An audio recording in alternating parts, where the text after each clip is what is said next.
de Yeshua, je fléchis mes genoux devant ta face. Je fléchis mon cœur devant ta sainteté. Je fléchis mon être devant ta majesté. Je m'abaisse devant ta royauté, Seigneur. Et je reconnais que tu es mon Dieu. J'abaisse mon être devant ta souveraineté. Utilise ma bouche, utilise mon être pour proclamer tes oracles, pour libérer les captifs, pour guérir les malades, pour restaurer par la puissance de ton esprit. Seigneur, merci, parce que tu vas parler à ton peuple, parce que tu vas te révéler à nous, et qu'au final, toute la gloire te revienne dans le nom de Yeshua. Amen. Amen. Amen. Alléluia. Amen. Que le nom de l'Éternel soit glorifié.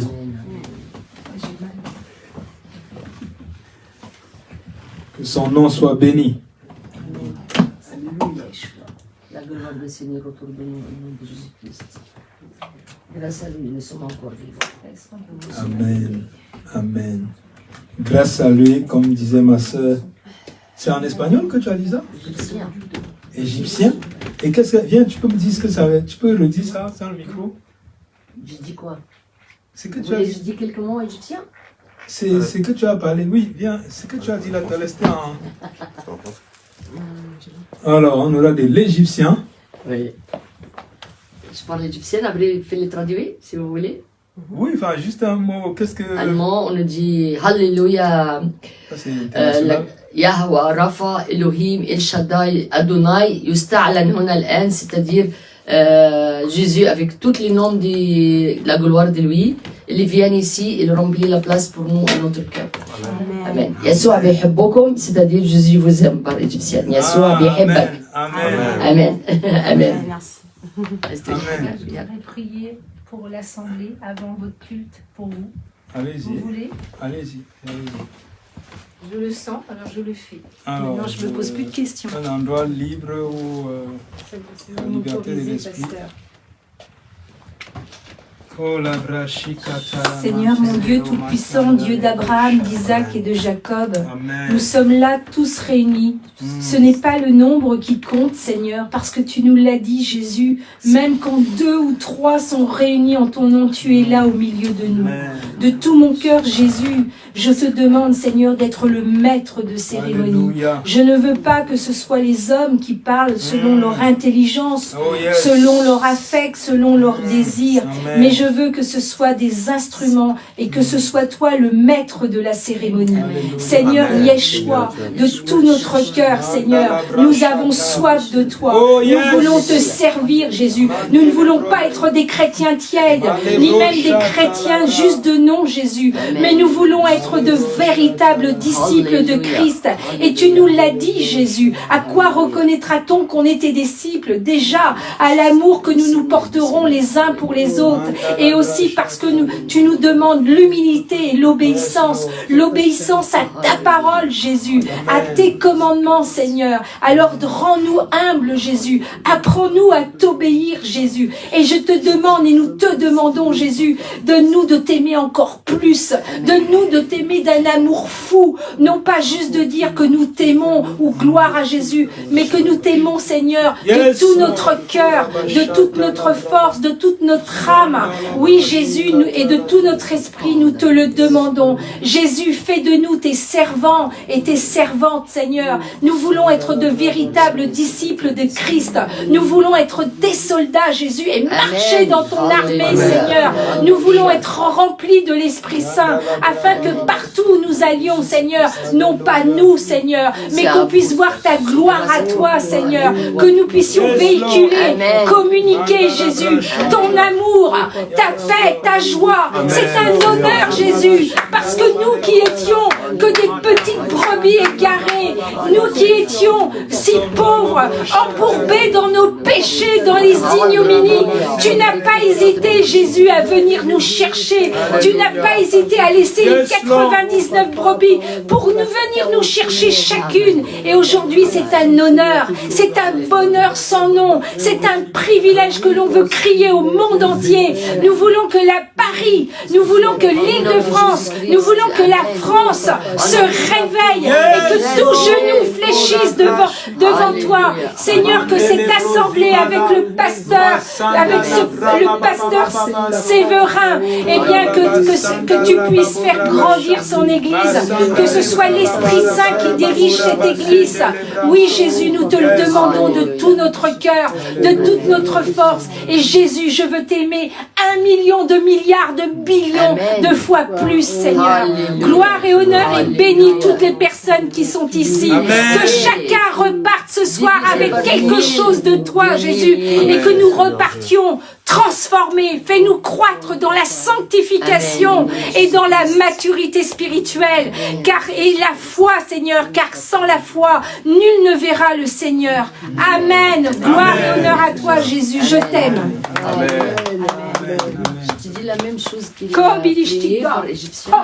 Je peux prier 5 minutes. Après, est-ce qu'il y a une personne qui a cœur de prier? Je sens... Pardon, c'était... Non, enfin, pas comme moi, ça. la principale chose à cette assemblée, sentez-vous la principale chose que je laisse dans l'esprit, je sens... Est-ce qu'il y a une personne, s'il y a d'autres personnes qui veulent prier, n'hésitez pas à prier. Gloire à Jésus. Est-ce qu'il y a une personne qui veut prier? Amen. Merci Jésus. Qui le ressent, hein? Je ne dis pas qui veut juste prier. C'est moi qui l'ai prié. C'est moi qui l'ai prié par l'Égyptien. ma C'est sœur la même qui veut chose. prier. C'est la même chose que ma sœur Alexandra qui l'a dit par français. C'est le Saint-Esprit qui les traduit par l'Égyptienne avec mon langue. Comme ça, vous entendez peut-être, vous ne comprenez pas, mais c'est la même façon qu'elle parlait. باسم يسوع المسيح يهوى رفا يا رب بنعلن سلطانك بنعلن دمك بنعلن قوة صليبك ودمك يا رب إنه هذا المكان ما هذا إلا بيت الرب يا رب بنشكرك بنعظم اسمك لأنك إله رائع إله قدوس أنت يهوى يا رب أنت إله إل شاداي أدوناي رفا يا إلهنا الصالح بنشكرك يا رب بنعظم اسمك إنك موجود في كل مكان يا رب بكل اللغات يا رب بنتكلم معاك في كل مكان يا رب ليك شهود ليك ناس يا رب تتكلم عنك في كل الأرض اجعلنا شهود أمناء ليك يا رب في كل مكان تلاميذ للرب يسوع نكون يا رب فعلا نور للأرض وملح للأرض بنعلن سلطانك ودمك يا رب la gloire du Seigneur avec chaque personne au nom de Jésus-Christ de toute la terre c'est le Seigneur de Jésus-Christ nous sommes les disciplines du Seigneur nous sommes les marchés derrière Jésus on est alim pour le monde entier Seigneur comme tu as dit chacun il est donné les paroles les Amériques les Juifs et tout le monde entier au nom de Jésus-Christ on nous annonce aujourd'hui nous sommes disponibles pour toi chaque fois remplis-nous tous les jours renouvelle les huiles et le Saint-Esprit au nom de Jésus-Christ et la gloire avec notre pasteur avec chaque personne chaque genou devant toi au nom de Jésus-Christ Amen. Alléluia. Merci. Il y a quelqu'un qui veut prier, qui le sent.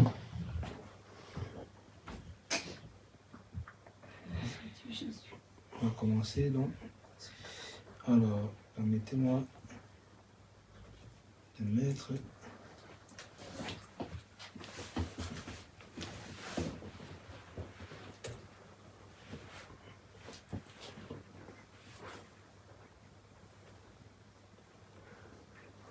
Alors, je ne sais pas pourquoi mon texte de mon message ne veut pas s'ouvrir. La technologie est bien, hein, quand ça marche. Hein? C'est quoi ça, c'est en Word, c'est quoi ça, c'est en PDF? Je me suis envoyé ça par mail. C'est en PowerPoint, c'est quoi?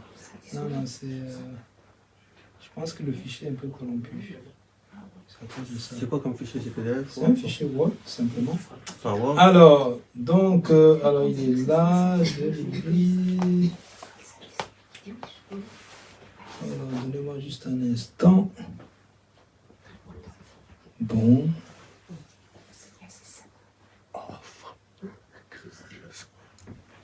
Alors, je vais aller comme ça, parce que je...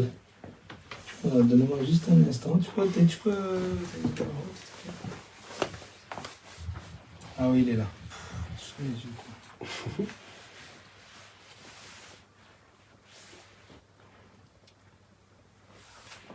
Alors, donc, vous allez bien? Nous allons bien.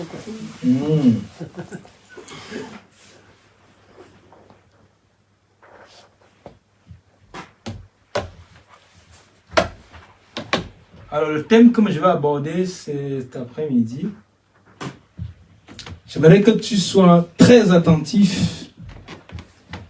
Est-ce que quelqu'un essaie de voir, se tient pour voir si ça... Parce que de temps en temps, si je... Ah, d'accord. Donc, j'aimerais que tu sois très attentif. Alléluia. Que tu sois très attentif à ce qui va être dit.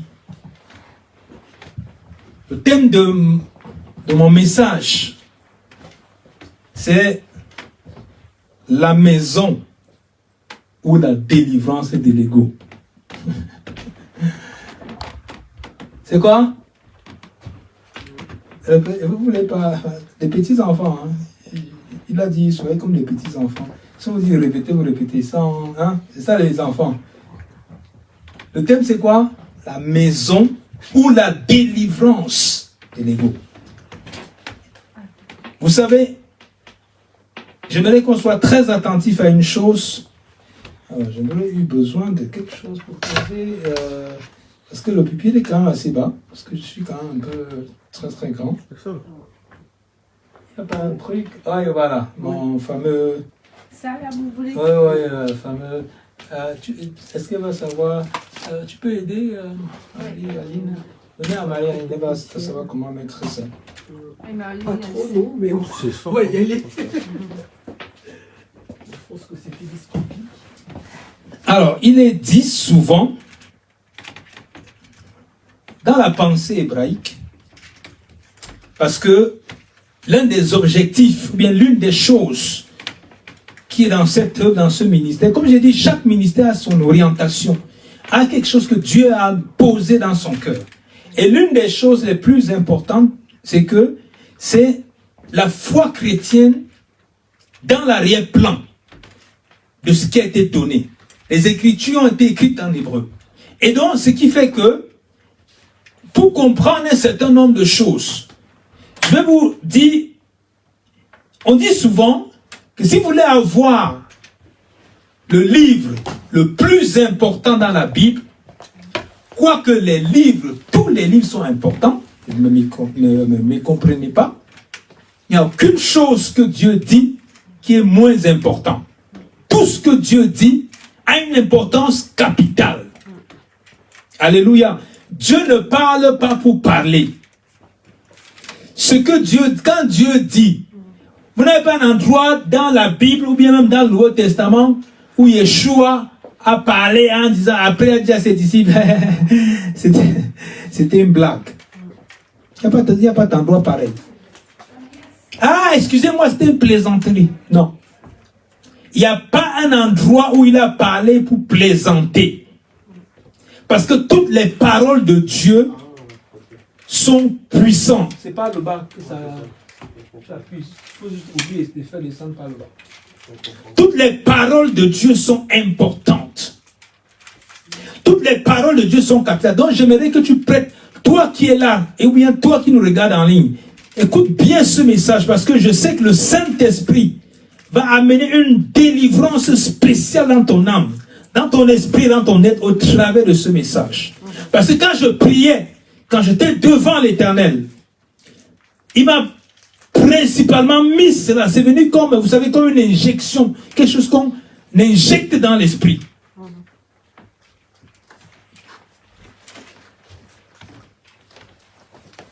Merci beaucoup.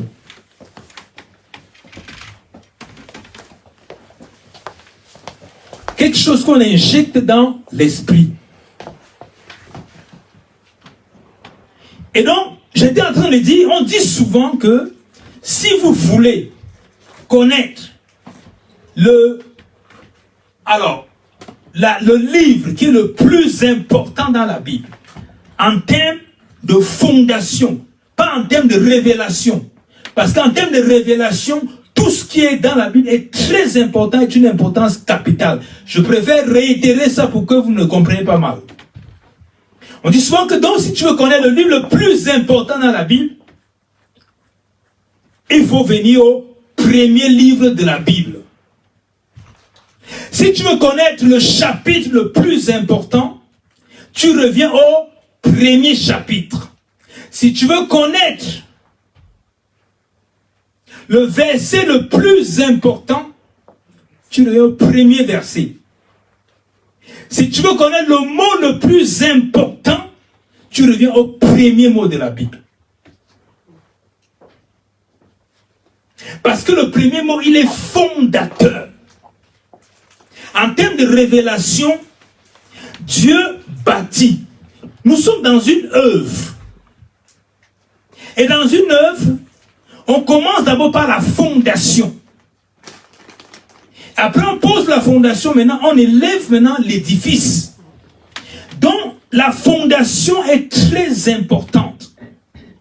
Et donc, dans la fondation, quel est le mot le plus important dans ce que je suis pour suivre ma lignée? Le mot le plus important qui est dans la Bible, c'est au commencement. Au commencement. Et vous allez me dire, mais pourquoi il vient à ce mot?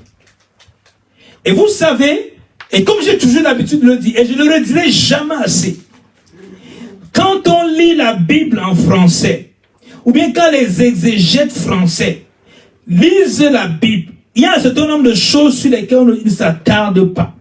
Mais quand les exégètes qui ont un arrière-plan hébreu, quand ils lisent, ils disent ça ne peut pas être un hasard, parce que Dieu ne fait rien au hasard. Et ils se posent la question, quand on revient au premier mot dans la Bible, quel est le premier mot dans la Bible? C'est le mot Bereshit. En hébreu, c'est le mot Bereshit. Et donc, pourquoi le mot Bereshit? Parce que quand on lit la Bible, on va dire, et j'ai oublié de dire une chose, quand vous voulez connaître la lettre la plus importante, c'est la première lettre du premier livre, du premier chapitre, du premier verset, du premier mot. Et le premier mot, c'est quoi? Le premier mot, c'est le mot Bereshit. Donc, quand on lit la Bible en français, on aurait tendance à penser, les gens pourraient établir des doctrines, pourraient établir des prédications en disant, vous savez, la Bible commence par la lettre A, donc ça signifie que le A de l'alphabet français, de A à Z, ça signifie que Dieu est A, ainsi de suite. Non, mes amis. Parce que Moïse, qui a reçu la révélation, il n'était pas un francophone, ni un anglophone.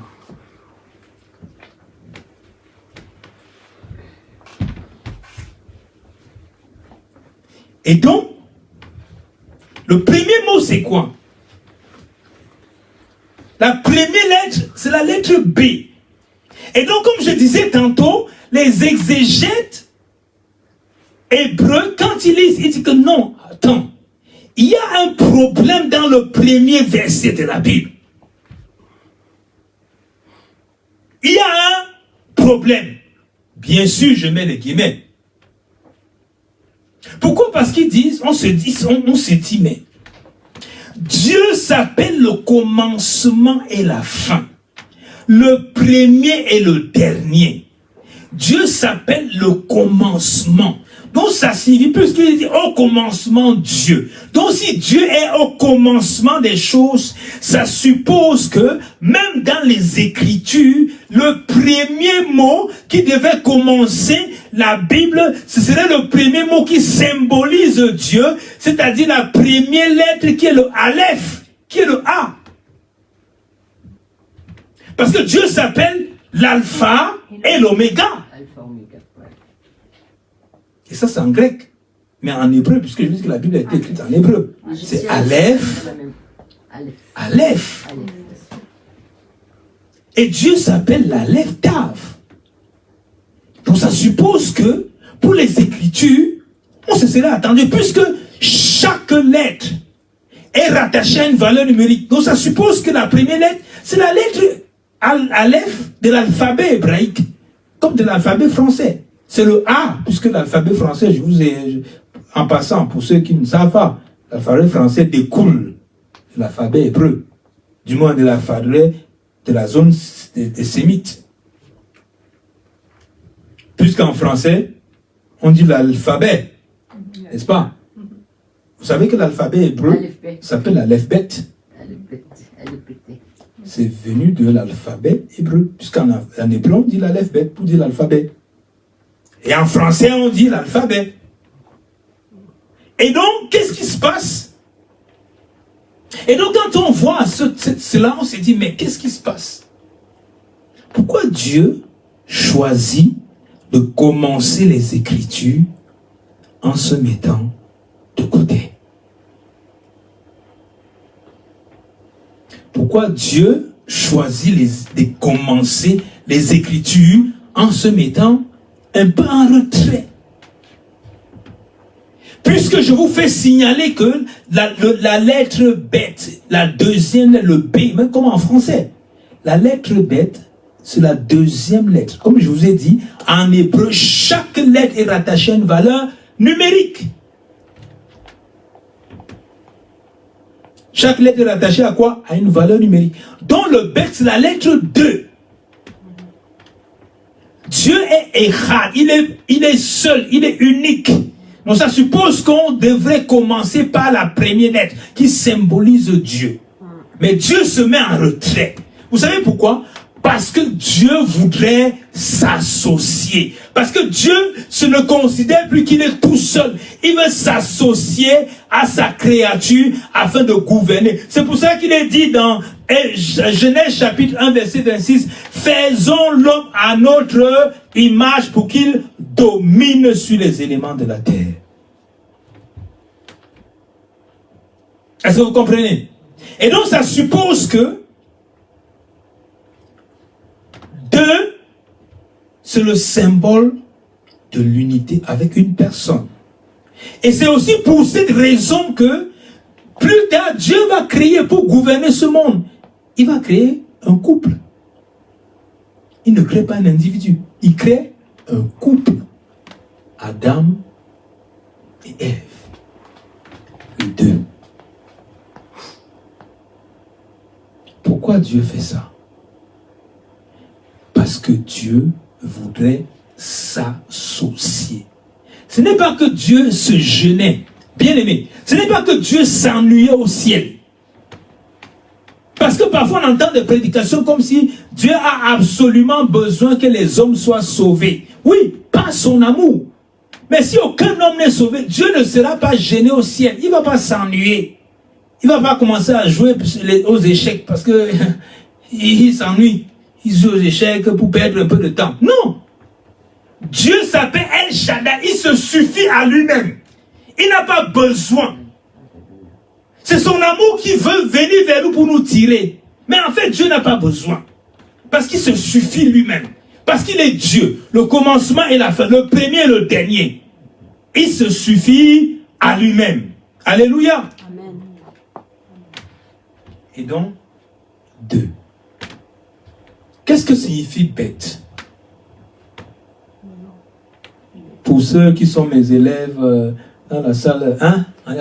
Je ne pardonnerai pas s'ils ne savent pas ce que ça signifie. Qu'est-ce que ça veut dire? En passant, pour ceux qui veulent en savoir davantage, nous lançons l'académie hébreu, de l'apprentissage de l'hébreu, qui s'appelle Sheak, qui sera quand on va commencer, je donne le scoop, peut-être que je ne le savais pas, peut-être certains de mes élèves ne savaient pas, ils vont découvrir, mais c'est le mois prochain qu'on va lancer les cours. Donc pour ceux qui veulent apprendre l'hébreu biblique. Et donc, c'est très important, pourquoi? Ce n'est pas un effet de mode. C'est important dans la compréhension.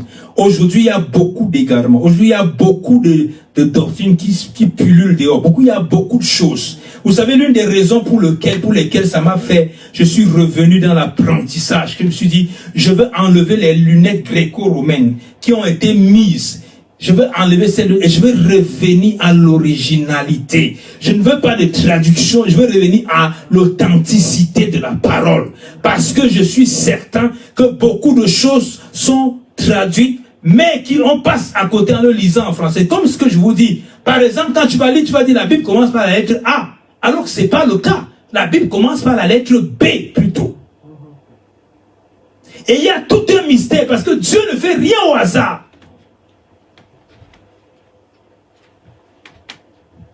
Et donc, bête veut dire quoi? Ça veut dire Maison. Ça signifie maison. Ça signifie la maison. Pourquoi Dieu, dans sa pensée, dès le départ de la création, il pense à une maison? Vous savez, quand les gens parlent de maison, de village planétaire, de globalisation, de toutes ces expressions, pour dire la terre est un ensemble, est un village planétaire où on doit vivre ensemble, le vivre en commun, le vivre ensemble, l'interdépendance, toutes ces choses-là, ils n'ont rien inventé. Vous savez, le diable a toujours l'art de prendre les choses qui sont de Dieu et il est déformé. C'est pour cette raison que la globalisation, la mondialisation, le village planétaire dont le monde parle, ça n'a rien à voir avec les Écritures. Parce qu'il veut utiliser cela pour contrôler le monde, pour contrôler l'humanité. Et pour les enlever la foi, pour que l'homme tombe dans le piège que le diable a proposé depuis la création. Quand il disait à Ève, Dieu sait que le jour que tu mangeras de ce fruit, tu deviendras comme lui-même Dieu. En fait, tu n'auras pas besoin d'un Dieu. Tu seras ton propre Dieu. Tu vas décider ce que tu veux, tu vas faire ce que tu veux, tu vas coucher avec qui tu veux, tu vas te marier avec qui tu veux, tu feras ce que tu veux, tu seras ton propre Dieu. Ça, c'était ce que la femme, le serpent a proposé à la femme. Et c'est ce que nous vivons aujourd'hui. La société d'aujourd'hui. Et donc, quand on parle de globalisation mondiale, toutes ces choses-là, c'est dans la pensée originale et originelle de Dieu. Bien aimé, j'aimerais que tu puisses aujourd'hui savoir que Dieu, quand il a créé le monde, il pensait à une maison. Qu'est-ce qu'on fait dans une maison? C'est une interaction, on est... On s'abrite. La maison de Dieu. Ouais, on s'abrite, On mange, on se regroupe en famille, il y a beaucoup de choses en fait. nous-mêmes aussi. La première chose, la maison est un endroit où tu ne te sens pas seul. La maison est un endroit où tu ne te sens pas seul. La maison est un endroit où tu te sens en sécurité. La maison est un endroit où tu ne peux pas être malade sans être assisté. La maison, c'est un endroit où tu peux demander de l'aide. La maison, c'est un endroit où tu ne peux pas mourir d'individualisme, mais bien de solitude.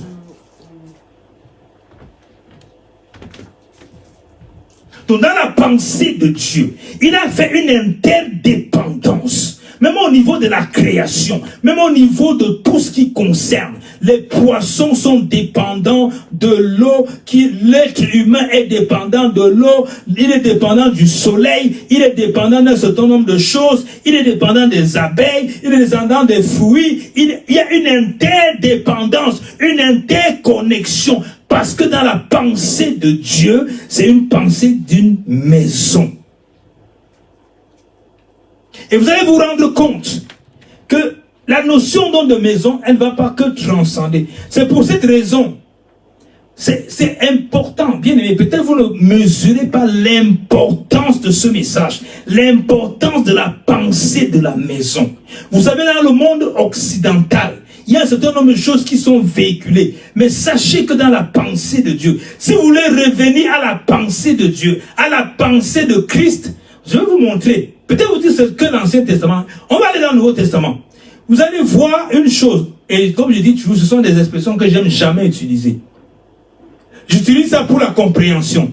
Parce que mon Messie, mon maître, Yeshua, n'a jamais utilisé cette expression-là. Vous n'avez jamais entendu dans la bouche de Jésus, il est écrit dans l'Ancien Testament. Non.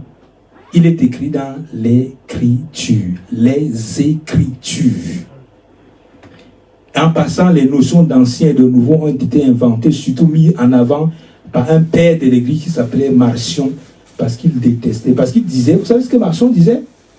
Et ses pensées sont véhiculées aujourd'hui puissamment dans l'église. Marcion disait que le Christ chrétien qu'on adore aujourd'hui n'a rien à voir avec le Messie que les Juifs attendaient.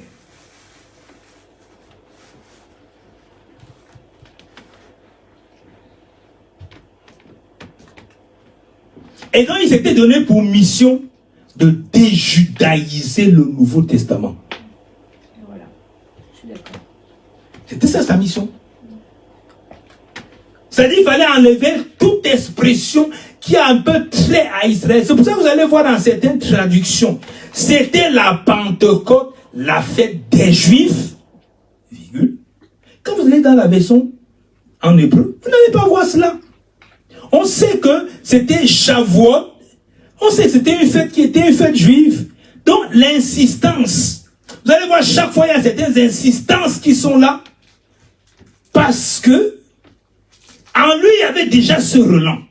Donc c'est pour ça que j'aimerais bien que vous compreniez que la pensée de la maison, c'est la pensée de Dieu. Ce n'est pas la pensée hébraïque, c'est la pensée de Dieu. Parce que même la pensée hébraïque, on dit souvent, mettons même ça de côté, c'est la pensée originelle de Dieu. C'est lui qui a donné les Écritures.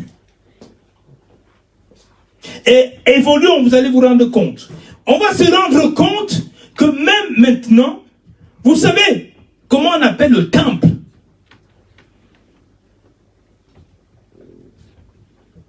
Vous savez comment on appelle le temple dans les Écritures? Quand la notion du temple n'est pas une notion, c'est une notion qui est venue après. La notion temple, comme temple bouddhiste, temple machin, c'est pas une notion qui est véritablement tirée des Écritures, dans l'originalité.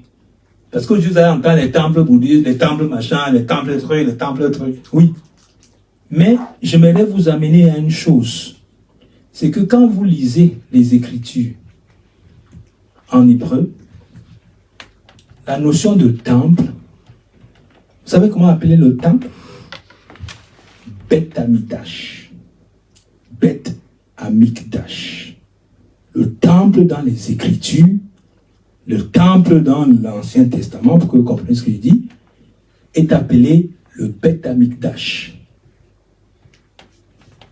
Vous allez voir, on va se poser la question que le grand temple, déjà la grande création, Dieu l'appelle maison dès le départ.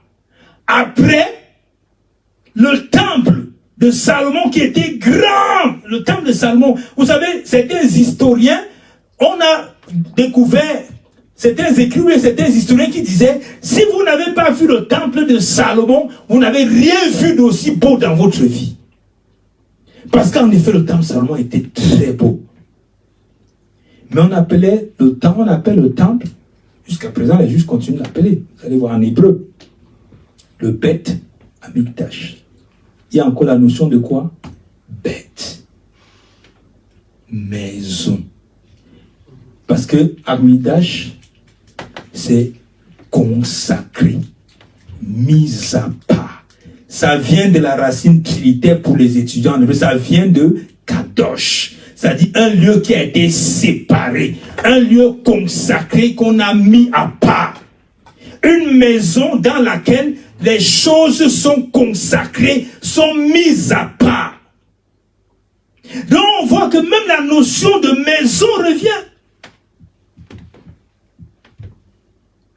Donc c'est pour vous faire remarquer que la notion de maison, c'est pas juste une notion, c'est pas juste une appellation ainsi de suite. C'est une notion qui est biblique. C'est une notion qui est dans la pensée de Dieu. Alléluia. C'est une notion qui est dans la pensée de Dieu. Donc c'est pour cette raison qu'ils vont appeler Beth Amidash.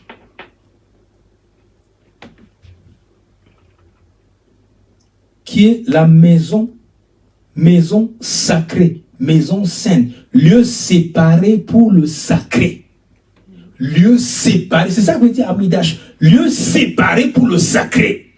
Donc la maison du lieu qui a été séparé pour le sacré. Parce que Dieu, quand il a créé la terre, il crée la terre, il a, de tous les jours de la semaine, il a séparé un jour. Qu'il a créé la terre, il a mis un endroit, un peu comme il a fait avec Adam et Ève. Il a créé toutes choses, ce paradis merveilleux. Mais il a dit à Adam et Ève, pour que quand vous allez marcher, vous allez être content, vous allez vous rendre compte, vous allez faire votre pique-nique devant toute la beauté de la création. Mais quand vous allez voir ce table sera le symbole que moi, Dieu, j'ai la main sur cette création. Que voici ce symbole-là. Quand vous allez vous marcher tout le temps, vous allez vous savoir, quand vous allez voir l'arbre de la connaissance du bien et du mal, vous allez vous rendre compte que malgré toute votre liberté, vous avez un commandement avec lequel vous devez marcher. Vous n'êtes pas laissé libre comme cela. Il a mis quelque chose. Exactement, quand il crée la terre, il met un endroit. Il sépare un endroit. Il dit, en ce lieu, en cet endroit, je l'ai séparé de toute la terre. Vous savez, quand les hommes pouvaient faire n'importe quoi sur la terre, hein, Dieu ne se fâchait pas. Mais amusez-vous à profaner le temple. Ézéchiel. Là, il a médité sur Ézéchiel. Ézéchiel, Jérémie. Pourquoi? La profanation du temple. Ça a provoqué la colère de Dieu. Pourquoi? Les gens profanaient, les gens adoraient les idoles partout. Dans les nations. Dans la Syrie, partout dans les autres nations. Les gens avaient des temples de faux dieux, ils faisaient tout. Mais quand les gens arrivaient à Israël, à Jérusalem, quand ils s'amusaient, la colère de Dieu descendait. Pourquoi? Parce que Dieu a mis cela part. Alléluia. Amen, alléluia. Et donc la même chose, la notion de maison. Maintenant, là il me dit, ça c'était l'Ancien Testament. Venons dans le Nouveau Testament.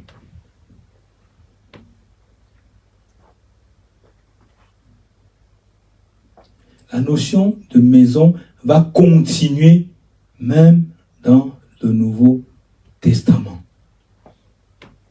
Maintenant, quand on vient, vous savez,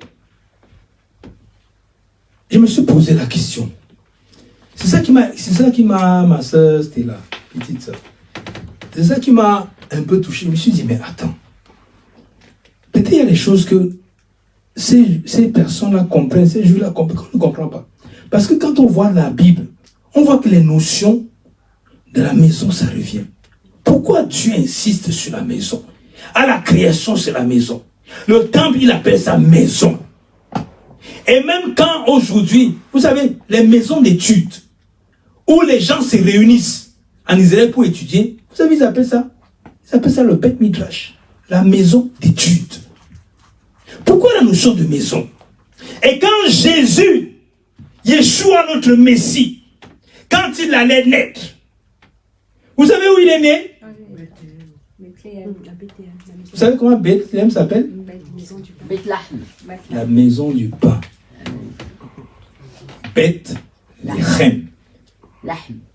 Parce que l'Échem, c'est le pain. La maison du pain. Le pain de vie qui vient sur la terre. Le pain éternel qui vient sur la terre va venir naître dans la maison du pain. Ce n'est pas un hasard que Jésus, Yeshua, vient naître à Bethléem. Parce que dans la pensée de Dieu, même quand il va initier l'église, ça ne va pas être un ensemble des individualités. Il y a toujours cette notion de maison. Maintenant, lisons. Revenons maintenant sur un passage important. Matthieu 16, verset 18. Est-ce qu'on peut lire? Matthieu 16, 18.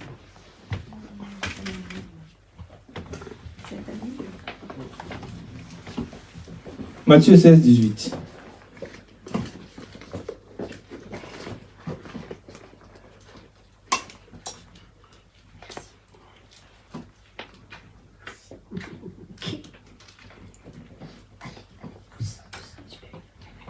J'ai des scribes ou bien j'ai pas de scribes? Ah, vous cherchez Matthieu? Je lis. Ah, vous me faites peur là. Oui. Ah, venez, quelqu'un prend le micro parce que c'est. Je lis la parole du Seigneur. Tu viens, Marie. Ah, avec le Seigneur. Donne-lui.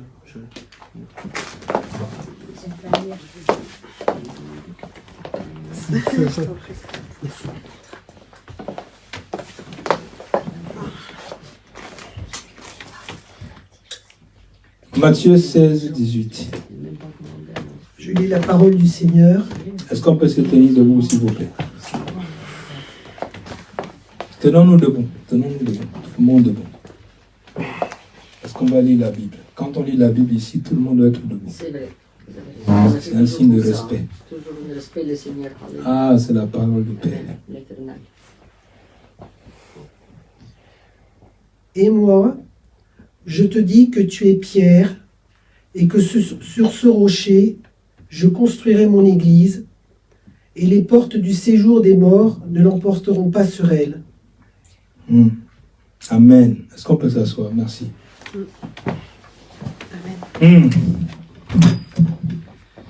Ah là là. Là, on va venir à un point important. Le pain de vie qui naît dans la maison du pain. Faites vos recherches. Vous allez vous rendre compte, ce n'est pas un hasard pour lequel Jésus vient naître à Bethléem, qui est appelé la maison du pain.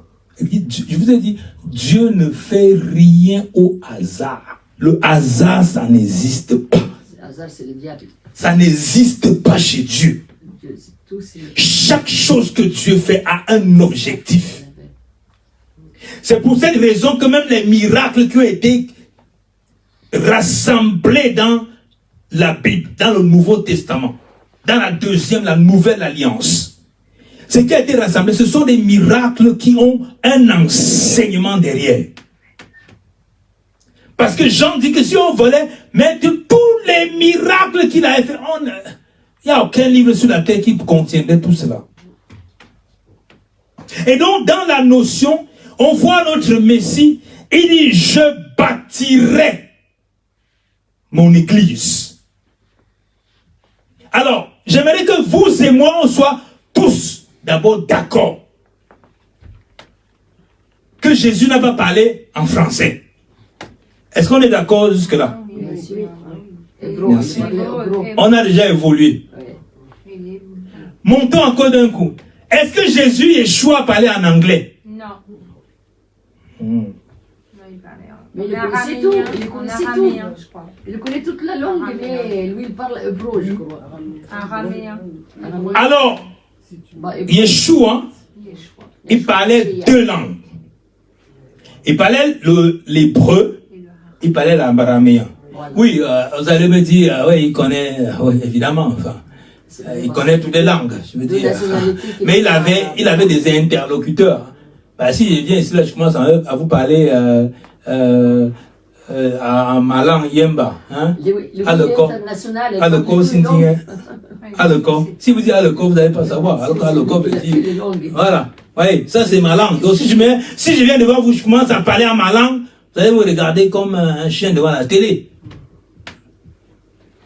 Et donc, on est d'ailleurs d'accord qu'il n'a pas parlé en français. Il n'a pas parlé en anglais. Bon, maintenant il y a un débat. Est-ce qu'il a parlé en grec? Est-ce qu'il a parlé en araméen? Ou est-ce qu'il a parlé en hébreu? Parce que les gens vont dire qu'il a dit, je bâtirai mon ecclésia. Parce que ecclésia, c'est un mot grec. Bon, moi, là, je rentre dans les suppositions. Et dans ces suppositions-là, je me base quand même sur un certain nombre de choses. Ça suppose qu'il a parlé. Je me dis qu'ayant un peuple qui est hébreu devant lui, il n'a pas pu parler en grec. Pourquoi? Parce que ça c'est une supposition, c'est pas une théorie. Ne rentrez pas pour dire que c'est mon théorème. Non, je suis en train de supposer. Je sais que je nage dans les eaux troubles. Mais quand même, il y a un certain nombre de choses. Donc, certainement, il n'a pas parlé en grec. Pourquoi? Pourquoi je dis ça? Parce que le grec était la langue de l'oppresseur. Parce que parler en grec, c'était mal vu. C'est un peu parce que le royaume, l'endroit où était Israël, Jérusalem, était sous occupation romaine. Et les Juifs détestaient les Grecs. C'est pour cette raison que les Juifs détestaient les Sadducéens. Parce que je vous fais remarquer que à l'époque de Yeshua, quand Jésus était sur la terre, il y avait deux écoles de pensée qui étaient les deux écoles qui étaient les écoles les plus fréquentées. Il y avait deux maîtres en ce moment-là. Il y avait Shammai, il y avait Hillel. C'était les deux qui avaient pignon sur rue. Presque tout le peuple faisait partie de l'une de ces deux écoles. Et entre parenthèses, on les appelle Beth Hillel, Beth Shammai. Encore la notion de maison. La maison d'Hillel, la maison de Shammai. Alléluia. Et donc, lui, il parle la langue de l'oppresseur. Pourquoi aujourd'hui, en Afrique, de plus en plus, les gens rejettent le français? Les gens rejettent l'anglais. Il y a des pays qui ont rejeté carrément, qui ont remis les langues locales comme étant les langues nationales. Pourquoi? Parce que dans leur esprit, chaque fois qu'ils parlent le français, ils vont se rappeler de l'esclavage, ils vont se rappeler de la colonisation et jusqu'aujourd'hui la néocolonisation, la privatisation, la prédation des richesses. Donc ça suppose que quand ils voient cela, ça revient. Pourquoi? Parce qu'il y a une affirmation de son identité. Et laissez-moi vous dire que au temps de Jésus, c'était encore grave. Parce que on prélevait. Je sais pas pour certains qui ont vu la série de Chosen. Si vous n'avez pas vu la série de Chosen, je vous invite à aller le voir, à le regarder. The Chosen, c'est une série qui parle de la vie de Jésus. Combien de personnes ont déjà vu? C'est merveilleux, n'est-ce pas? C'est merveilleux cette série. Il faut savoir aussi que les acteurs, et même il y a eu des miracles sur le tournage. Oui. Il y a que même les cadreurs et tout ça qui n'étaient pas croyants, ils se sont tous convertis. C'est un film voilà, merveilleux. C'est plus que ça. The Chosen, c'est plus que ça. c'est l'histoire de Jésus. Mais dans The Chosen, ce que j'ai aimé dans The Chosen, il fait l'effort de ramener tout à l'origine. Pourquoi? Parce que Jésus qui est dans The Chosen portait ce qu'on appelle des titites. Ce que chaque juif porte aujourd'hui. Ça suppose que quand on dit le miracle de Marie, de cette, comment elle s'appelle, la femme qui avait la perte de sang. Quand cette femme-là est venue, elle a touché, quand j'ai lu en hébreu, elle a touché les titites de Jésus. C'est-à-dire, elle a touché les franges. Elle a touché ça, et c'est ça qu'elle a été guérie. Les petites filles que les descendants. Oui, les fils que chaque homme portait. Pourquoi? Parce que Dieu avait dit, quand tu vas les porter, tu vas te souvenir que tu es mis à part. Le fait de le porter, pour eux, c'est un symbole que je ne suis pas comme tous les... Je suis mis à part. Et donc, quand on voit... Donc, les Grecs étaient des oppresseurs. Donc, les Romains parlaient grec. Et donc, pour le Juif, à ce moment-là, parler grec, c'était comme composer avec l'ennemi romain. Et donc, qu'est-ce qui se passe? C'est pour ça que je vous ai dit qu'ils détestaient les Sadducéens. Pourquoi ils détestaient particulièrement les Sadducéens? Parce que les Sadducéens, c'était ceux qui dirigeaient le temple. Il faut savoir. Parce que j'entends souvent beaucoup de gens parler en disant beaucoup de choses. Mais si vous ne connaissez pas les classes qui étaient là en ce moment-là, vous allez vous mêler les pédales. Les Sadducéens étaient ceux qui étaient responsables du temple. Ce sont eux qui collaboraient à... Si on va employer un gros mot entre guillemets aujourd'hui, ils étaient des collabos. Parce qu'ils collaboraient avec l'autorité de Rome. Et ils prenaient tellement de richesses. Et le peuple les détestait pour cela. Et le peuple était plus proche des pharisiens. Parce que les pharisiens, au moins, parce que les gens ont dit toujours les pharisiens. Non, les pharisiens étaient ceux qui étaient plus proches du peuple. Et donc, je ne vois pas Jésus, Yeshua, qui s'adresse à ses contemporains juifs en utilisant le grec. Ça, c'est ce que je pense. Je ne dis pas que c'est la vérité éternelle. Et donc, eux, ils parlaient araméen. Puisque l'araméen, quand vous lisez, l'araméen, c'est une... On dit souvent aujourd'hui, c'est pas moi qui dis, que l'araméen, c'est une langue sœur de l'hébreu. Parce qu'il y a beaucoup de choses. Vous allez voir beaucoup de choses dans la Bible. Maranatha, c'est pas hébreu, c'est araméen. Lama Sabatani, c'est araméen. Talitakumi, un mot hébreu et l'autre en araméen. Donc ça veut dire qu'il avait l'habitude de parler. Parce que là, on peut savoir qu'il avait l'habitude de parler l'araméen.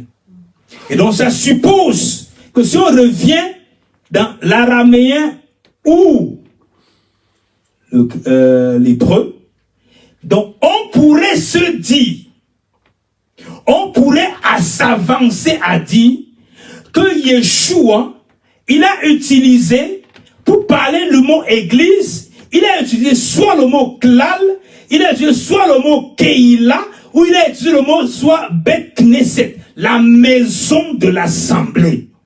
Et c'est pour cette raison qu'aujourd'hui, même le Parlement israélien va s'appeler la Knesset, l'assemblée. Pourquoi je pense qu'il a utilisé ce mot? Parce que l'assemblée, la Bet Knesset, la maison de l'assemblée, je vais bâtir quelque chose où ça va être un lieu de décision. Parce que l'assemblée, c'est là-bas que tout se décide. Parce que c'est là-bas qu'on réfléchit sur les affaires de la nation. C'est là-bas qu'on établit des lois qui vont gouverner tout le pays, qui va influencer tout le pays. Donc je vais mettre à part une assemblée, dans cette assemblée-là, les hommes et les femmes vont recevoir le Saint-Esprit et ils vont aller gouverner le monde. Par tout le monde entier, oui. Parce que l'assemblée, c'est le lieu de décision. Que tu ne veux ou pas, ce qu'on va voter à l'assemblée va t'influencer. Que tu ne veux pas, ce qu'on va dire à l'assemblée, ça va t'influencer. Ce n'est pas que je veux. Les gens disent, oh, on est libre dans l'esprit. Les gens disent, ah non, enfin, vous prêchez beaucoup le machin, nous, on est libre dans l'esprit. Je dis, ok, moi je crois tellement à la liberté de l'esprit. Vous allez voir, si vous assistez à nos cultes, vous allez voir la liberté. La semaine passée, on est venu, on a prévu le culte pour faire, il était là, il peut vous dire, le Saint-Esprit a pris le relais. Blanc, tout notre programme, dans l'eau. Et on a passé des moments, vraiment, je pense qu'il y a des moments éternels qui ont été déposés pendant le culte de la dernière fois. Il peut vous dire, il était là.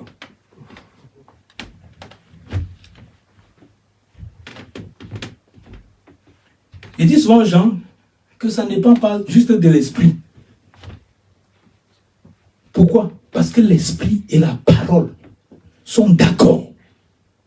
L'esprit ne va pas te dire, va faire une chose que la parole de Dieu t'interdit de faire. L'esprit, les gens disent l'esprit m'a dit. Je dis oui, l'esprit t'a dit. Le monde spirituel est infini. Dieu est infini, donc le monde spirituel est infini. Donc Dieu ne peut pas nous prendre et nous balancer dans le monde spirituel infini et il dit débrouillez-vous, marchez selon l'esprit. Non, il met un certain nombre de garde-fous, la parole. C'est pour ça que Paul dit examinez toutes choses. La base de l'examen de ce que tu reçois, c'est la parole de Dieu. Si je me lève aujourd'hui, je dis que je suis libre en esprit. Oh, alléluia, rababaché, que je prends ma voiture. Bouh, le feu rouge, boum, je passe. Le seul endroit où les gens ne veulent pas les lois, ne veulent pas les commandements, obéir à Dieu, c'est dans l'église. Même dans le monde, on sait qu'il y a des lois.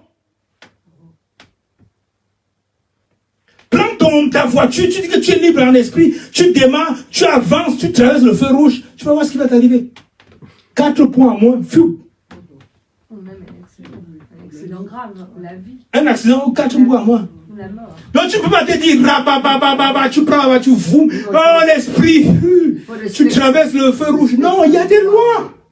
Il y a des lois. Les lois, Il faut le respecter les commandements. Et même dans le Seigneur, il y a des lois. Tu ne commettras point d'adultère. C'est une loi de Dieu. Tu ne peux pas à un moment donné dire, l'esprit m'a conduit à aller commettre, à aller prendre cette femme pour l'embrasser, pour faire un adultère. L'esprit. La chair, Ça ne peut pas être l'esprit. c'est la chair. Parce qu'il est écrit, même quand cet homme vient voir Yeshua, regardez bien, il dit, qu'est-ce que je dois faire pour entrer dans le royaume de Dieu? Qu'est-ce qu'il lui dit? Il commence par lui dire quoi? Tu ne commettras pas d'adultère. Tu ne marcheras pas. Donc il lui donne. Les 10 commandements. Il lui donne quoi? Il lui donne la prescription. Si tu veux entrer, voici la loi de Dieu. Mais la chose que tu dois faire, là où les autres se sont arrêtés, qui est le peuple d'Israël, là où il s'est arrêté, c'est juste qu'il s'est arrêté là. Mais qu'est-ce que Yeshua dit? Va vendre tout ce que tu as et suis-moi. Et le jeune homme, il était triste, il repartit triste. Donc ça veut dire que si tu obéis à tous ces commandements, et que tu fais tout ça, et que tu ne suis pas Yeshua, tu es perdu.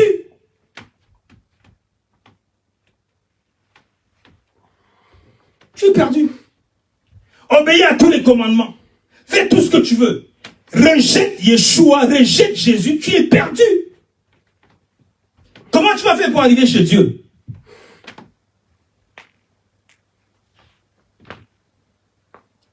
C'est très important ce que je suis en train de vous dire. La Beth Knesset, la maison de l'assemblée. Je vais bâtir cette maison. Je vais bâtir cette assemblée. Je vais bâtir, oui, on peut dire cette ecclésia, parce qu'ecclésia veut dire assemblée. Je vais bâtir cette assemblée et je vais faire en sorte que je vais déposer des lois spirituelles. Ils vont évoluer dans le règne de l'esprit. Ce qu'ils vont lier sur la terre sera lié dans les cieux. Ce qu'ils vont proclamer, je vais accomplir parce que j'ai déposé en eux. Dieu n'a jamais déposé la clé du changement dans les hommes politiques. Dieu n'a jamais déposé la clé du changement. C'est ton patron. Il t'a donné la clé du changement. Donc ça suppose que si tu veux que les choses changent, rentre dans le règne de l'esprit et impose cela sur la terre. La maison de l'assemblée, là où les lois se décident, là où tout se passe. Même le président, il est soumis à l'assemblée. Je ne dis pas nos présidents actuels, où ils ont un parti, où ils passent, ils font des tours de passe avec l'assemblée, mais dans une véritable assemblée. 49.3. Aujourd'hui, ils ont le 49.3. Allez hop, on y va. J'en ai fait 7 fois. Et dans ce mandat, on a bu du 49.3, je ne sais pas combien de fois. Ah, mais ils sont sataniques. Donc vous voyez, normalement le président, quand le président pense à quelque chose, qu'est-ce qu'il fait? Il envoie l'assemblée. L'assemblée peut examiner et dire, président, reprends ton verre, ta bouteille d'eau. On n'en veut pas ça. Le peuple, on n'en veut pas. Parce que normalement, l'assemblée est là, parce qu'il y a le peuple. Normalement. Et donc vous voyez que Yeshua a utilisé une expression, et ce n'est pas pour rien qu'aujourd'hui, l'assemblée israélienne s'appelle la Knesset. Knesset, il n'y a pas bête devant. Hein. La bête Knesset. Ah, en réalité, c'est bête Knesset. La maison de l'assemblée. En disant Knesset. Oui, la Knesset. D'accord. La maison de l'assemblée. Donc vous voyez, bête Knesset. Je bâtirai la maison de l'assemblée. Il y a toujours le mot maison. Donc ça suppose que, bien aimé, le fait de penser ta foi, toi seul,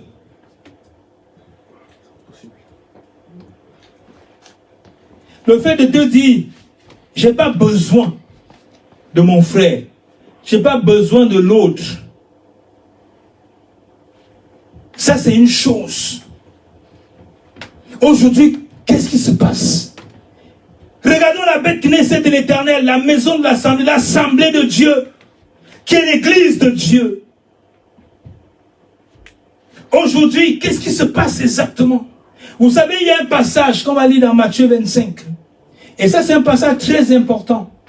Et donc, si c'est la maison de l'Assemblée, dans Matthieu 25, à partir du verset 35, est-ce que quelqu'un peut lire, s'il vous plaît? Oui, ma soeur, viens au micro, tu lis. Et on va se tenir debout, par respect. Oui, oui, bien sûr. 25. C'est 25, le début du 25.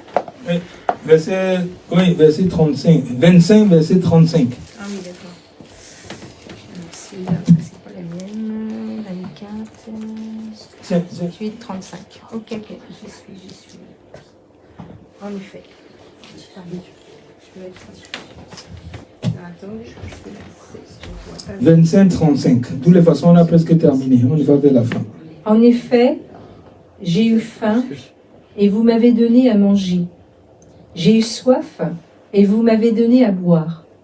J'étais étranger et vous m'avez accueilli. J'étais nu et vous m'avez habillé. J'étais malade et vous m'avez rendu visite. J'étais en prison et vous êtes venu vers moi. Les justes lui répondront, Seigneur, quand t'avons-nous vu affamé et t'avons-nous donné à manger ou assoiffé et t'avons-nous donné à boire? Quand t'avons-nous vu étranger et t'avons-nous accueilli ou nu et t'avons-nous habillé? Quand t'avons-nous vu malade ou en prison et sommes-nous allés vers toi? Et le roi leur répondra, je vous le dis en vérité, toutes les fois que vous avez fait cela à l'un de ces plus petits de mes frères, c'est à moi que vous l'avez fait. Ensuite, il dira à ceux qui seront à sa gauche, éloignez-vous de moi, maudits, allez dans le feu éternel qui a été préparé pour le diable et pour ses anges. En effet, j'ai eu faim et vous ne m'avez pas donné à manger. J'ai eu soif et vous ne m'avez pas donné à boire. J'étais étranger et vous ne m'avez pas accueilli. J'étais nu et vous ne m'avez pas habillé. J'étais malade et en prison et vous ne m'avez pas rendu visite.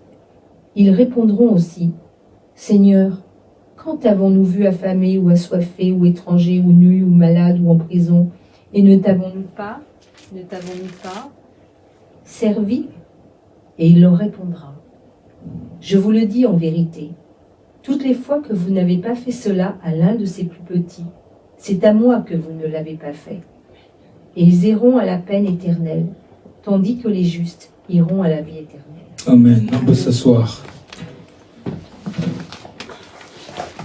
Parole du Seigneur.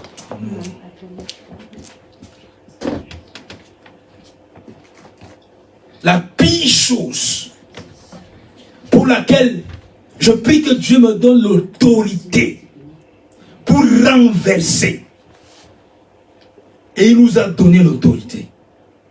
La pire chose aujourd'hui, il n'y a rien qui soit aussi mortel que l'égoïsme et l'égocentrisme. La société d'aujourd'hui est victime de cela. Malheureusement, l'Église est aussi victime de cela. La pire chose qui peut arriver.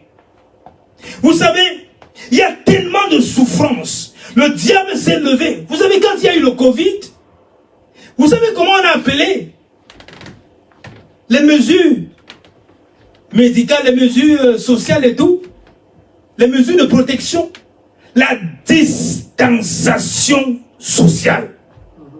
Déjà dans une société qui n'est pas assez sociable. Déjà dans une société où tout le monde pense que je suis là, moi c'est la famille, je suis là, ma femme, mes enfants, après moi, le déluge. Si tu es là cet après-midi, si tu nous écoutes en ligne, et que c'est ça dans ta pensée, ou bien dans ta façon de vivre, répands-toi.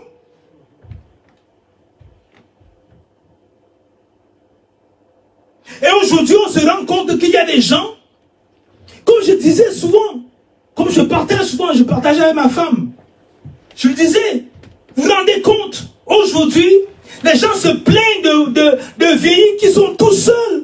Ils n'ont personne pour leur rendre visite. Mais je dis, c'est normal. On ne récolte que ce qu'on sème. Quand tu étais jeune, quand tu avais toute ta force, tu te disais que ma famille, c'est moi, ma femme et mes enfants. Maintenant, les enfants ont grandi. Ils sont allés fonder leur famille. Tu te retrouves dans une grande maison. Tu es seul. Personne ne te rend visite. Tu n'as pas de vie sociale. Et tu restes tout seul. Tu meurs dans la dépression parce que c'est ce que tu as sémé. C'est peut-être dur à entendre, mais c'est la vérité. Parce que c'est ce que tu as sémé. Parce qu'il y a des gens, je parle de la grosse majorité des personnes.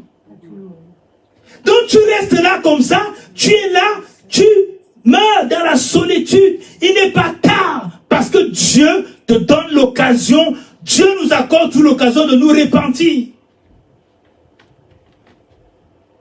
Parce que dans la pensée de Dieu, même dans l'église, pourquoi les disciples étaient tous en commun? Parce qu'ils avaient la notion de leur maître. Ils avaient la notion de l'assemblée. Ils avaient la notion de la maison. Ils savaient dans une maison, quand tu es faible, je peux te soutenir. Quand tu tombes, je peux te relever. Quand tu es dans le besoin, je ne peux pas dire comme Jacques dit, que Dieu te bénisse, alors que j'ai de quoi pourvoir tes besoins. Évidemment, ce que je dis, ce n'est pas pour tout le monde, ma soeur. Il y a des gens qui se retrouvent dans certaines situations de solitude à cause d'un certain nombre de circonstances. Évidemment, ceux-là ne sont pas blâmés. Et au contraire, mais je parle de la grosse majorité de personnes. Et donc, Dieu parle de l'assemblée. Excusez-moi de vous parler comme ça, cet après-midi. Vous êtes bienvenus. Je vous dis, ce n'était pas dans ma logique ce message que je suis en train de parler, du tout. J'étais chez moi, à genoux, priant Dieu par rapport à ce moment. Je vous dis, c'est venu comme, vous savez, quand Dieu parle souvent, c'est-à-dire il injecte dans ta pendant quand tu pries. Boum, comme une flèche. Ça là. Vas-y, c'est là, l'orientation. Prends. Voilà.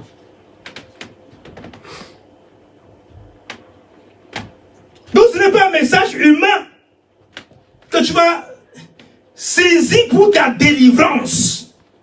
Saisir pour ta libération. Saisir pour que le Saint-Esprit puisse te restaurer. Puisse restaurer l'église. Parce que j'ai tellement à cœur l'église. Vous savez, l'église est quelque chose qui brûle dans mon cœur. Ça ne date pas d'aujourd'hui. Quand le Seigneur m'a appelé, l'assemblée, la première assemblée que j'ai fondée, quand le Seigneur, par la grâce de Dieu, parce que c'est Dieu qui bâtit l'église, c'est pas moi. Quand l'assemblée que le Seigneur m'a utilisée comme berger, dans cette assemblée, on peut vous dire, le ministère, on allait souvent dans les montagnes, dans la nuit, on était dans les montagnes, et c'est pas les montagnes où ils étaient éclairés, non, c'est des montagnes qui étaient, c'est-à-dire quand vous regardez, quand vous allez, pour ceux qui vont aller au Cameroun, vous allez vous rendre compte. Quand vous allez à la montagne, quand vous êtes à distance, c'est un noir palpable. Mais on allait là-bas, on allait jusqu'au sommet. On se mettait, on passait toute la nuit à prier, à crier. Vous savez le seul sujet qui était dans mon cœur. Seigneur, envoie ton réveil dans l'église. Seigneur, réveille les nations. Ramène ton église à toi, Seigneur. Nous sommes sortis du fondement. Regarde l'évangile d'aujourd'hui. Ça n'a plus rien à voir avec l'évangile de la Bible. Seigneur, ramène-nous à toi. Ramène l'église à toi. C'était notre prière. Des jeunes hommes. Parfois on marchait comme ça, la police nous arrêtait. Qu'est-ce que vous faites dans la nuit comme ça? On dit on est en train de prier. On cherche Dieu. On veut voir Dieu. Moi c'était ça. Même avant de relancer ce ministère, vous savez, j'ai prié. Pour ceux qui étaient là la semaine passée, j'ai donné la vision, le témoignage. J'étais dans ma chambre. J'avais dit à Dieu, je ne mangerai pas jusqu'à ce que tu te révèles à moi. Premier jour, deuxième jour, troisième jour, quatrième, sur le quatrième jour, que la puissance de Dieu est tombée sur moi et m'a secoué dans ma chambre. Et c'est là que le Seigneur m'a donné Shekinah Restoration Ministry. C'est 3 mots. Shekinah Restoration. Au moins les deux là, je sais que c'est ça. Tu veux voir Dieu. J'ai dit à Dieu que si je me remets, Seigneur, parce qu'avant, vous savez ce que je fais? J'ai prêché dans les nations. J'ai parcouru plus les nations que je peux. J'ai été invité à des conférences et tout. J'ai dit à Dieu, moi, ce que je voulais, c'est continuer les conférences. Parce qu'au moins les conférences, tu n'as pas les prises de tête avec les membres, tout ça, parce que je sais ce que c'est. Je suis pasteur, je sais ce que c'est les prises de tête, les membres, vas-y, tu dois penser, et dire non, Seigneur, ça, moi, je ne veux plus ça. Mais j'ai dit à Dieu, Seigneur, s'il faut que je reprenne, s'il faut qu'on élève un peuple, s'il te plaît, je veux que tu sois devant. Je ne veux pas faire les choses comme je vois faire. Non. Promets-moi que tu seras devant moi. Promets-moi que je sais que tu seras là. Parce que l'église, faire l'église juste pour l'église, ça ne m'intéresse pas, Seigneur. Je veux que toi, tu viennes, toi-même, que tu sois devant nous. Je veux que tu opères des miracles, des prodiges. Je veux que tu libères les captifs. Je veux voir Dieu. C'est pour cette raison que la semaine passée, on a lu le petit paragraphe. Voir Dieu. Rencontrer Dieu. Connaître Dieu. Vivre Dieu. Et manifester Dieu. Voilà ça. Et donc, qu'est-ce qui s'est passé? Le sort de l'Église. Le sort du peuple de Dieu. Et vous savez une chose, je vais vous témoigner une chose. Je n'aimais pas la France. Je ne vous cache pas. Je n'aimais pas la France. Je n'aimais pas du tout la France. La France, c'est assigné. Parce que mon papa me raconte, vous savez pourquoi mon papa a travaillé 40 ans à l'ambassade de France. Écoutez-moi bien, s'il vous plaît. Je parle, je vais vous donner mon témoignage. Mon papa a travaillé 40 ans à l'ambassade de France. Quand il fallait que je vienne en France plus tôt, mon papa, il a initié le dossier pour que je vienne. C'est le propre responsable, mon papa, qui était le chef de mission culturelle français, qui a bloqué mon dossier. On ne demandait pas le monde. On était prêt à tout faire. Et quand mon grand-père racontait comment l'armée coloniale française, tout ce qu'elle a fait dans nos villages, des villages entiers, on a versé l'acide pour faire disparaître des villages. On a coupé la tête des résistants qui ne voulaient plus de la présence française. On a coupé la tête, on a exposé dans le village. Donc, ce n'était pas évident pour moi. Donc quand je suis arrivé, j'avais toujours ça. Je ne vous cache pas. Je ne vous cache pas. J'avais ça dans mon cœur. Mais vous savez une chose, un jour, s'il vous plaît, écoutez-moi, écoutez-moi. C'est très important ce que je suis en train de dire. Suivez-moi. Je ne suis pas en train de... Suivez le témoignage jusqu'au bout. Ne vous arrêtez pas sur une partie du témoignage et commencez à vous agiter. Suivez jusqu'au bout. Et un jour, pendant qu'il y avait un prédicateur, c'était un Français, c'était un pasteur. Il était au Cameroun. Il était en train de prêcher. C'était un Français. Et je me suis avancé vers lui. Je me suis dit, je suis un enfant de Dieu. Je ne peux pas garder la haine dans mon cœur. Parce que mon cœur est un cœur d'amour. J'aime pas la France. Et je sais que ça n'honore pas Dieu, ses sentiments. Je voulais que vous priez pour moi. Que Dieu me pardonne et que Dieu me délivre. C'est comme ça que le chemin a commencé. Et ça fait pas très longtemps. Vous savez, aimer la France, hein. Il y a des gens qui disent qu'ils aiment la France, hein, et qui ne plient pas. Il y a des gens qui sont là et disent j'aime la, même les politiciens j'aiment la France. Tu livres la France aux États, tu livres complètement les biens de la France, toute la France, tu n'aimes pas la France. Tu n'aimes pas la France. Tu peux être français de blanc, mais tu n'aimes pas la France. Si tu fais en sorte que ce pays puisse passer ses temps comme ça, tu n'aimes pas. Tu n'aimes pas. Ceux qui aiment cette nation, ce sont ceux qui gémissent devant Dieu. Et quand je suis arrivé dans ce pays, je me rappelle, j'avais fait une bêtise. Oui, c'est une bêtise. Je suis allé au niveau de l'Arc de Triomphe. Je me suis mis à genoux devant Dieu. Il y avait des gens qui passaient, mais je m'en fous. Je savais ce que je faisais. J'ai commencé à demander pardon à Dieu. Seigneur, pardonne pour l'esclavage que ce pays a fait. Seigneur, pardonne pour la colonisation que ce pays a fait. Seigneur, pardonne pour le néocolonialisme. Seigneur, pardonne cette nation. Je pardonne à cette nation. Amen. Amen. Et le Saint-Esprit continue son œuvre. De pardonner pour toutes les peuples. Et prier pour cette nation. Yes. Et dernièrement, il y a une chose qui s'est passée, je ne sais pas. Jusqu'à présent, j'ai dit à Dieu, explique-moi parce que je ne sais pas. J'ai eu une attaque d'une violence, comme je disais la dernière fois, que je ne peux pas imaginer. Et vous savez qu'est-ce qui m'a fait sortir? J'ai commencé à vouloir dire des choses. La phrase « J'aime la France », ça suffit pour que l'esprit qui m'oppressait lâche. J'ai dit à Dieu, waouh. Dégage le diable là, à la France. Donc, On y casse les j'aime cette nation. Et je prie pour le réveil de cette nation. Et je prie pour l'église de cette nation. Et je suis positionné dans cette nation pour voir Dieu restaurer, Amen. sauver et délivrer la France. Et pour terminer, le passage qu'on a lu. Je parlais de l'égoïsme. Combien de personnes sont dans les maisons? Combien de personnes âgées sont dans des maisons? Elles ne peuvent pas aller faire ses courses. Dans une église, il y a des jeunes qui sont là. Elles ne peuvent pas porter des packs d'eau pour ramener chez elles. Mais il y a des églises, les gens qui sont là, qui prient, qui lèvent les mains. Nous sommes l'église, alléluia, qui saute. Fais pas comme Jésus, c'est vrai. C'est vrai. C'est l'image, mais le contraire, vous l'avez. C'est vrai. C'est de l'égoïsme. Tu dois te repentir. D'accord avec ça. Mais tout le monde était église. C'est l'église. Frère, c'est l'église. C'est l'église. On doit crier, ma soeur. Même si y a un blanc d'égoïsme, ce n'est pas l'Esprit de Dieu. On doit prier. Yes. On doit demander pardon à Dieu. Et on doit s'exercer. Moi, je partais souvent chez les personnes âgées. Je les aide. S'il y a à monter quelque chose, je monte. Je fais. L'église, c'est ça l'église. Voilà. C'est ça l'assemblée de Dieu.